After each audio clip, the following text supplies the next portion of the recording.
the Nal Ruchni in Camp Sternberg, thank you for the very dignified and very honored introduction. And Rabbanim, Rebbes, Rosh Yeshivas, and Rav is not always so privileged to be honored with such an introduction. The very world-famous Bronx Zoo had to fill a vacancy for a veterinarian, and they were interviewing different applicants. Along came an elderly Italian gentleman, and they wanted to question him on his background, his knowledge about animal diseases. So they asked him, they said, Mr. So-and-so, Dr. So-and-so, could you tell us what is rabies and what can be done about it? He said, oh, rabies is a Jewish priest and nothing can be done about it.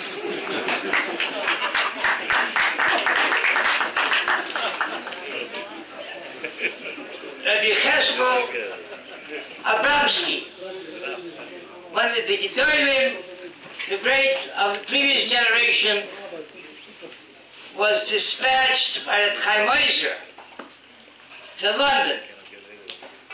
There was a deplorable situation with Shochtim that publicly they were Machal Shabbos out in the streets smoking on Shabbos. When he dispatched them to join a rather modern Beis Din. Of course, he was uncomfortable, but Chaim Ozer sent it, he went to work. One of the first acts in assuming office of the Beis Din, he immediately fired all of these so-called Shochtim. He was a newcomer, and they had old ties and influence, and they held him into court because of the damages to their reputation. When they put him on the stand, he didn't hire an attorney, he represented himself. And the judge was somewhat impressed by his presentation. He saw before him he had a man of stature and intelligence, and quite a background. And then he turned to him and he said, Rabbi, can you tell me who in London do you consider the highest authority in the laws of Shechita? He said, Your Honor, I'm the one. I'm the highest authority. The judge turned to him and said, my goodness, Rabbi, isn't humility another to be humble? You're sort of out of character to be so arrogant, to say that you're the only one. He said, I'll tell you, Your Honor. He said, I'm under oath. I must tell the truth. The Chido, one of the most celebrated and greatest Sephardic Torah scholars, makes an incredible statement. Tchilas dinai shalom. When a person finally is going to meet his Creator, the first question, the first accounting will be, how did you treat your wife? And for that we'll have to answer. If you live by yourself is one thing, but how did you treat your wife? Bais, the accomplishments of our Medrash, the success that we reached, those that we touched. My Rebbetzin, and she alone was in the forefront, she was in the background, she was on the scene at all times. When it came to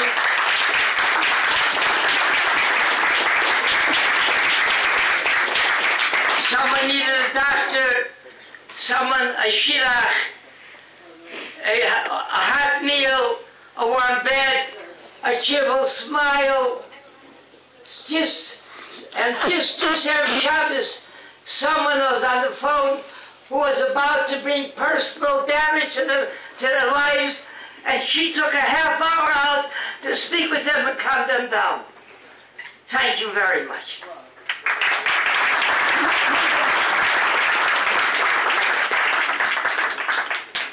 Two scores and 2 years ago,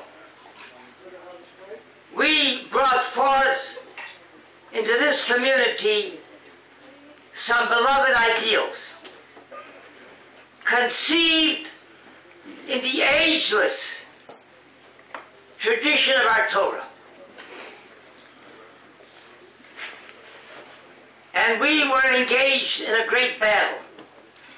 And these were conceived in the proposition that Merosh Kehilas Yaakov, that the Torah is the inalienable right of each and every Jew. And we were engaged in a great battle, testing whether these ideals are all Torah ideals so conceived and so dedicated can all endure. We had a tremendous struggle, the foundations, the Yesodus of Torah, Kashrus, Shabbos, Taras Mishpoch. Let me take you down memory lane and set before you the character, the type of Jew, of Yid, Jew and Gentile alike, who were in 1972 in the town of Bethel when we arrived here. To best explain it, there was an observant, an observant Jew, who people were shocked beyond belief. They saw him sitting and sipping non-kosher wine, Yain Nesach. They said, Yainkel, my goodness, whatever happened to you? Drinking not kosher wine, Yain Nesach? He said, calm down, seid ruhig. The Yid is not a Yid, the Goy is not a Goy, the wine is not wine. We found here Yidden that were not Yidden. The hostility amongst the Gentiles. Anti-Semitism was in high gear. There was such between neighbors, such machlekes. Non-Jews came to me to see, Rabbi, help me, please, what can I do with my neighbor? This is what we found when we arrived here in 1972. In addition, the climate was such that for a Jew to walk into the town of Bethel offices, you needed a visa. And the then town supervisor, one of the Salzburg community were about commencing to build a mikveh. And with ease, from Jews and non-Jews alike, we had maybe even more difficulty from non-Jews, from Jews, I mean.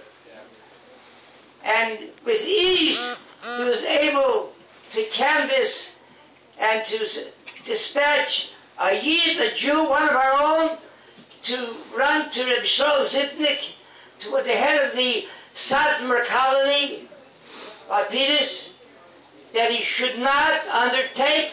It's illegal to build a mikveh. They should not dare to commence to build a mikveh. It should never happen. This is the situation we found in 1972. When we opened our doors on the Erev Rosh Hashanah,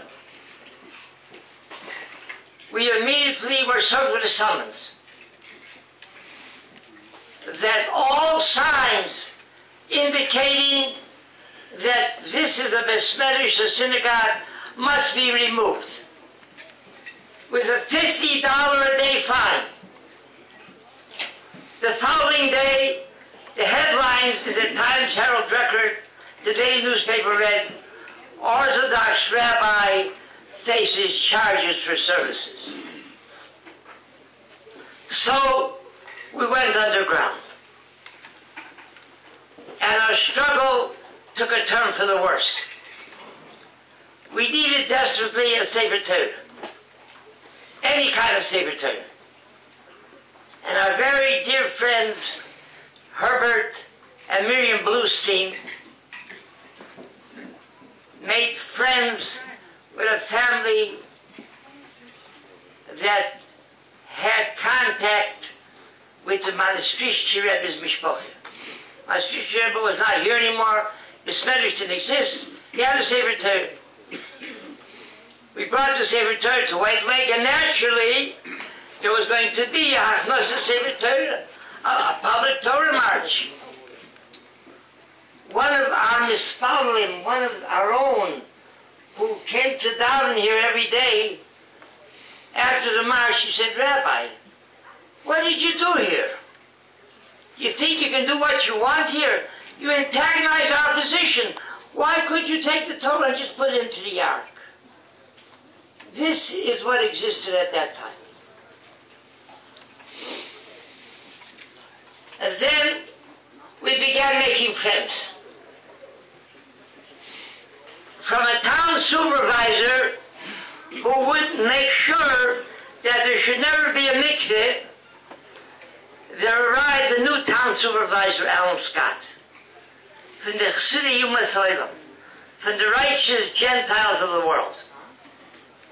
And he stood here at one of our Melaveh Malkahs. And he got up and he said the following, I'm looking around at all of your faces, and I see concern and anxiety. I know what it is. It's because the summer is coming to a close, and you're leaving your rabbi behind. He says, have no concern. We'll take care of him. And he kept his word. And then the tide turned. And we began to bear fruit. A 15-year-old boy came from near the Pennsylvania border on Purim, whose father is not Jewish. And from that home near Callicoon, a not Jewish home, he rose to become a tremendous Talmud Chacham, a Rosh Kollel. Someone who from the tennis courts on Shabbos, today may see him on the Shechus Erevin.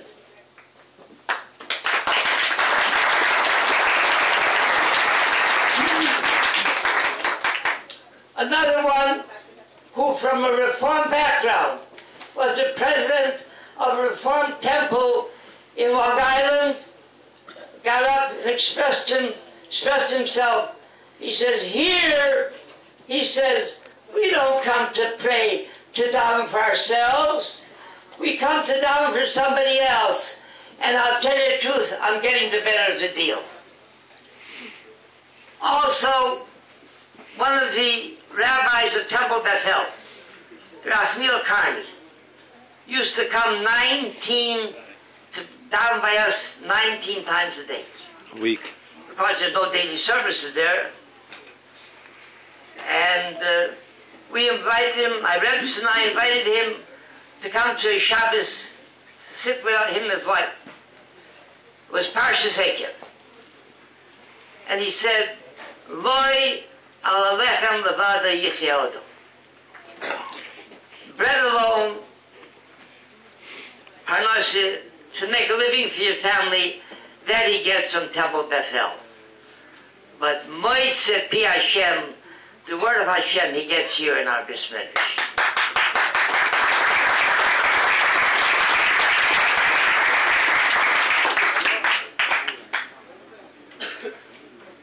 On Simchas Torah, we we invited a group.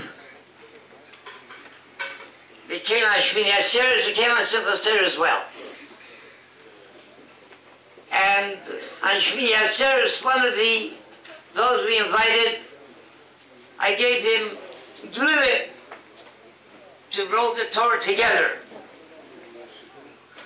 And on Simchas Torah, the order, the Seder is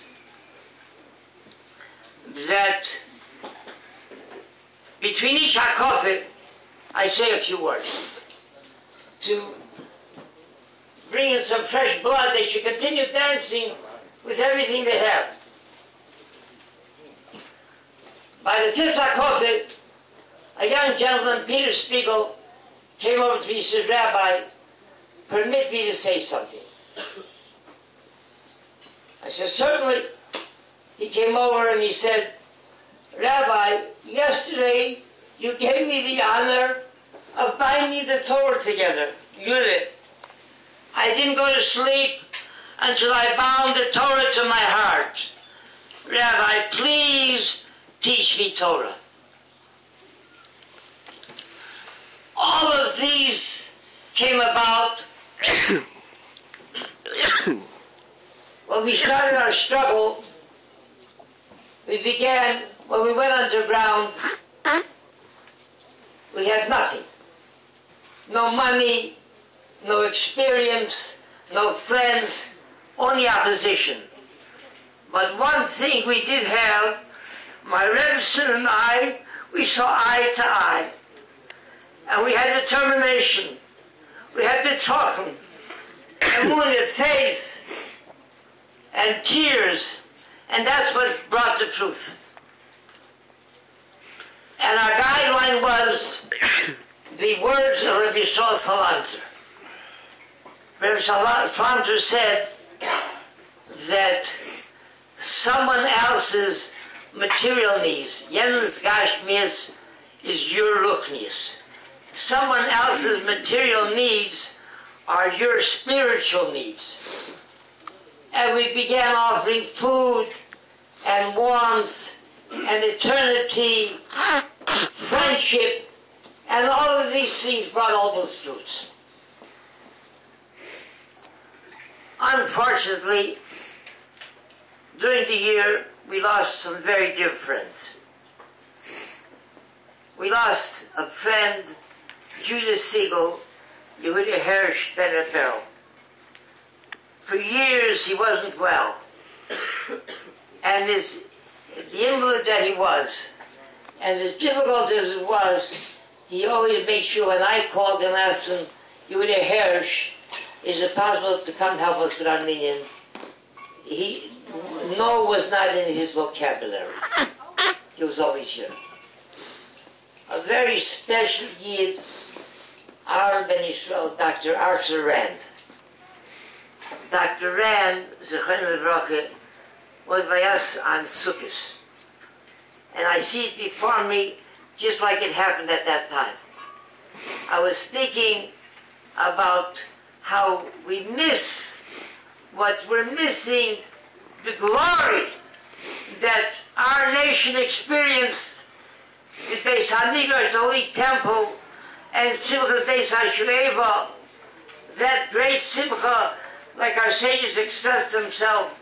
Whoever didn't witness that Simcha with our brains and it dance, whatever it is between, but whoever didn't witness that didn't witness a Simcha in a lifetime. And when I finished speaking, he was an invalid at that time, Dr. Rand. He was sitting in a wheelchair. And to my amazement, someone began singing, Shibon Beis, and he got out of his seat and he began dancing. Also a special neshama, Henshi Basar Yosef. Our Mechutanim, their mother, who her entire day was spent with one thing only, to raise money, tzedakah, for those that were in need, for a kala, for someone that wasn't well.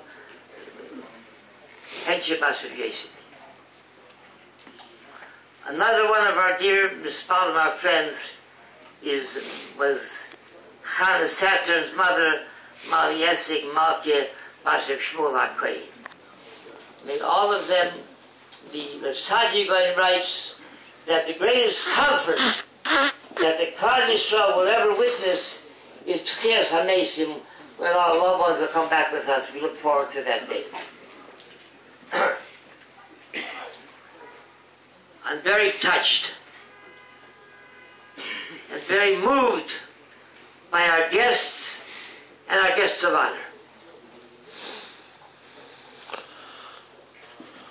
There was a young family that went to a hotel for a weekend. Yeah. They had with them a little child in a high chair. And just for a moment or two, they didn't supervise. The child was gone. They began looking for it, searching and looking. And they had a whole army looking for the child. And the anxiety and the panic, my goodness, they couldn't find it. Finally, one young lady came along, said, "Here's your child, I found it." He said, "How in the world? We looked all over, where did you find that child?" He said, "I knew where to look. I'm the mother of late Pletsky, that my child that was unfortunately murdered. Everybody looked, they couldn't find him, but I knew where to look." We have here, I want to mention a few names of individuals who knew where to look. And when it came to our Sefer Torah, it would have never happened without them. A very, very special mishpacha, the Gadlan mishpachas of Gesundheit. Please give them a hand. That means that David and Arvichon, and of course, Baruch Romanos of Gesundheit, all of them. Also, they knew where to look. They knew where to look. Also, the Rosenberg Mishpacha, Dr. Shimshon and Ruth Rosenberg, they knew where to look. These are some of our guests. Our guests of honor, 23 years ago, on Labor Day weekend, the phone rang, Labor Day weekend, like we say on the beginning of July, from the Derfel Vertarshtetl, from the village becomes a big city, everybody comes. And on Labor Day, from the Shtetl Vertarderfel, it reverses back to the Derfel. So there's no minyanim, everyone converges on our Medrash. I received a call with a Harvard English. "When do you have minyan today?" I told him what time we're davening. And it happened to be that Monday morning, there was a bar mitzvah, a Russian Indian, a Russian bacher. The parents, who were so concerned and so busy promoting their careers and their son's career, that insofar as Judaism were concerned, that by the wayside. It didn't happen. And they arrived here on beginning of July, and they wanted to make a bar mitzvah at the end of the summer. They wanted to make it on the last Shabbos of the summer.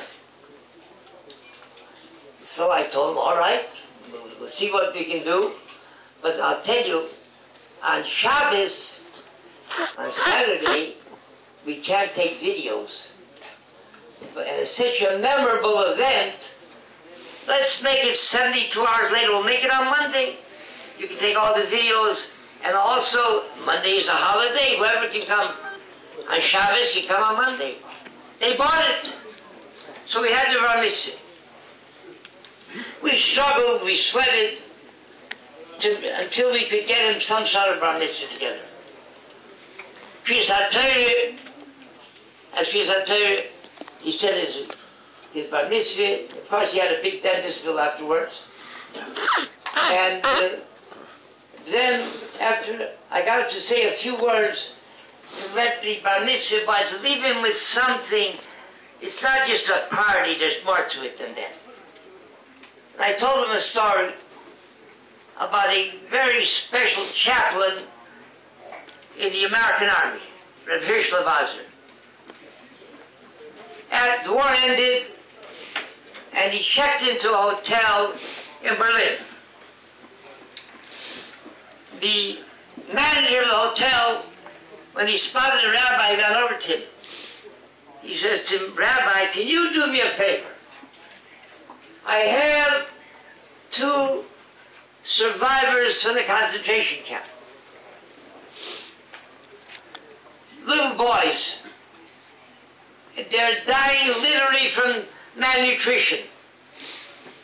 Can you speak to them? When they came here, they ate our meals, but then they discovered that the bread, the shortening is made with lard, but chazut, that's not kosher. They won't even drink a cup of water. Will you speak with them? He says, certainly. On the loudspeaker, they announced a name, and shortly he saw before him, oh my goodness, 2 kinderlach, mason, those that you put underground, in the ground, look much better. He immediately opened up his suitcase, and he offered delicacies and treats and rations and whatever. They told him, they said, Rabbi, we're not interested in that, close it. He was shocked. My goodness, they're starving. He said, what can I help you with? One of them said, I'm 15 and a half years old. I never put on a Peretz film. Do you have a Peretz film that I could put on?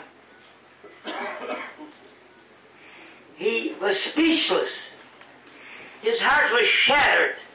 About to break into tears. He felt that if he would break out into tears in their presence, it might be very detrimental to their health. He ran into a side room, cried for 5 minutes, washed off his face, and came back and gave them the tefillin. And they told him how the brutality, unlimited brutality of the Nazis, how they made sure that these little children should witness how they're murdering their parents. I finished, as I said, my dear Bar Mitzvah boy, I said, this is what the Bar Mitzvah is all about. This is how our parents, our ancestors, how they cherished the tefillin. Today is the first day that you start to put on tefillin as a Jew. I finished speaking, and the one who wants to know when there's a minyan today walks over to me. He's sitting right here. He says, I would like to say something about Bar Mitzvah you don't know. Now, if you know some of these that come to shul only for Bar Mitzvah, their attention span is nil. Not even a joke. And here I intended to continue afterwards to relate to them. And I'm going to let him get up to speak. My goodness. For some reason, I don't know why, I let him get up. He took the microphone, he stood right here, right in our Medrash. He said, my dear Bar Mitzvah boy, if I could have a Bar Mitzvah like you, I would be the happiest man in the world. Because I was Bar Mitzvah in Auschwitz. I was from the mishpocha of 250. I was father, mother, sisters, brothers, Bobbies, Zetas, all gone. The Nazis destroyed them. I was the only one that was left. And the only thing I had left with me was my father's tefillin. I was committed to the concentration camp. I managed to escape. I escaped, and I joined the Russian army. Wherever I went, I made certain that the tefillin were there. These are the words of our guest of honor, Tzvi Elimelech, the Parish Korech.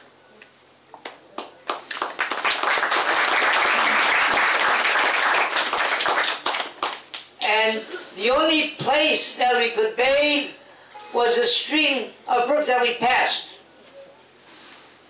And after one such streams, we got dressed, we marched on, and in the distance, routinely I checked my pocket. Oh, to my horror, this film I'm not here.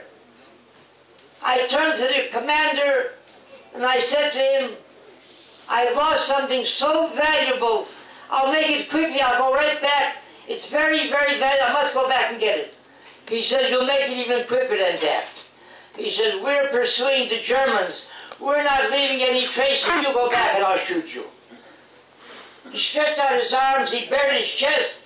He said, shoot me, do what you want. Life means nothing to me without that. And he broke out into tears. The tears softened the hardened Russian commander. And he said, all right, I'll let you go back and I'm going to send 2 soldiers with you to make certain that you make it quickly. I found it till the war ended and I relocated to Paris. These are all exactly as he told it at the Bar Mitzvah. They introduced me, taught me a shidduch, chasni gehabt, a year, 2, 3 after the chasni. We still have no mishpachah. Someone recommended a big fertility specialist, big gynecologist. He examined my wife, and he turned us and he said, can you tell me about your background, young lady? She said, well, I was working during the war in a German munitions factory in Leipzig. And I was one of Mengel's experiments. Every morning, they would give us some sort of a medication to make certain that we're sterile. Dr. Turner said, what can I tell you, young lady? Unfortunately, I examined hundreds of girls, and there's nothing medically that we can do for you. I don't believe that you can have any children. When they heard this verdict, the whole world crashed in on top of them. He's sitting right here. The whole world crashed in on top of them. They didn't know where to turn. 2 or 3 years later, they arrived in America, and he told that Bar Mitzvah audience that today I have 30 Ein Klach. This was 23 years ago. I have 30 Ein Klach grandchildren in Yerushalayim.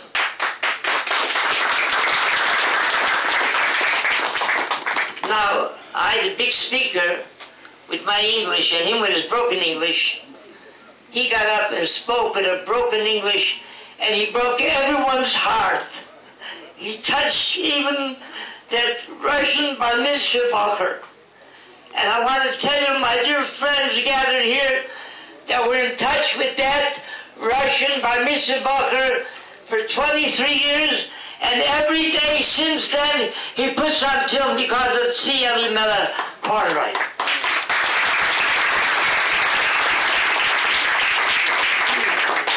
Before our guest of honor gets up to say a few words, the Ramban, in a very moving letter, he gets Ramban, Nachmanides, in a letter to his son, he writes upon touring Eretz Yisrael, Kol hanekurish b'yoser, chora b'yoser. The higher the sanctity, the greater the destruction.